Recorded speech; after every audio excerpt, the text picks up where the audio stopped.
now, Congressman Adam Schiff, member of the Intelligence and Appropriations Committees. Representative Schiff, nice to see you. Thanks for joining me.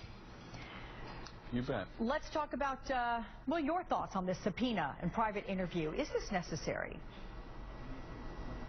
It isn't necessary, and I hate to go from the sublime quality of the president's speech at Morehouse to the ridiculous quality of the Benghazi investigation. This is, I think, as one of your guests just said, a real fiasco in terms of oversight. And now I think they're taking a senior diplomat, Ambassador Pickering, whose only sin was to show up for duty when we asked him and Admiral Mullen to chair this commission looking into what the State Department actions were, looking into the whole Benghazi affair. And they did a thorough review, and they came up with very sensible recommendations and a very scathing critique of the State Department. And his reward is now being subpoenaed before a committee he already volunteered to come before.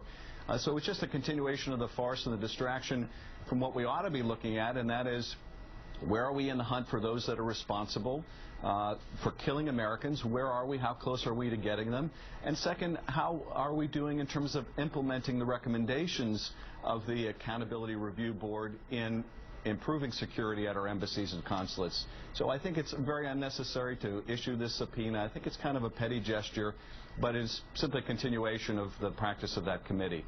Let's listen to former Secretary of Defense Donald Rumsfeld. He was on Meet the Press this morning, and he was discussing the president's handling of Benghazi. Here's part of that. You think of a manager, a leader. When something like that happens, you call people in, you sit them down, and you let them know that you intend to find ground truth fast.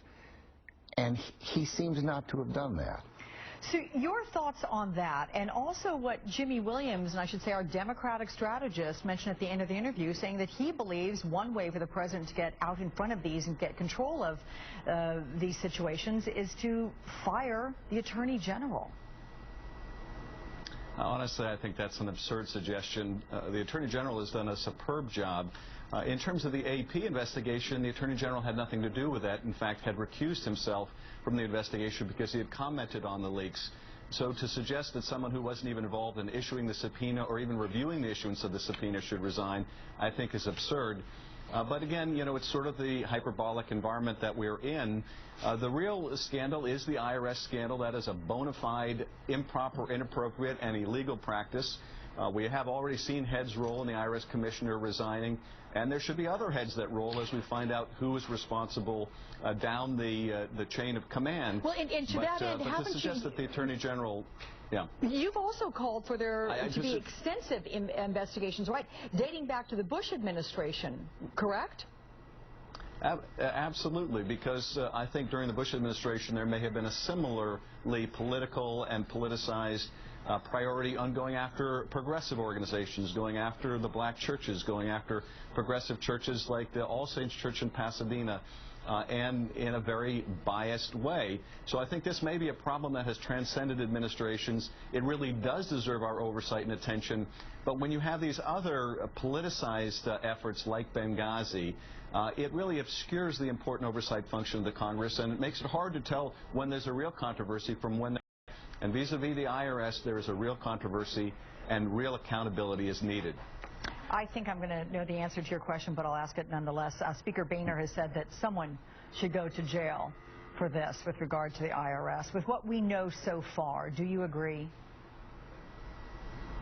Well, I think it's quite likely that there were criminal laws violated, so I think the answer is yes. I think the Attorney General quite appropriately began a criminal investigation. The Justice Department will investigate. Part of it is going to be what were the motivations of those who were involved? Did they know that they were violating the law? And we'll have to wait to see whether those facts can be proven beyond a reasonable doubt. But I think it's very likely here that you had a violation of criminal laws, and people could end up going to jail over this. So I think that's absolutely a possibility. All right, California Democratic Congressman Adam Schiff, many thanks. And thanks for waiting through with us. I know you were scheduled earlier, but we enjoyed the president's commencement address. You bet. It was a great graduation speech. I really enjoyed it. Thank you. Ahead, Jody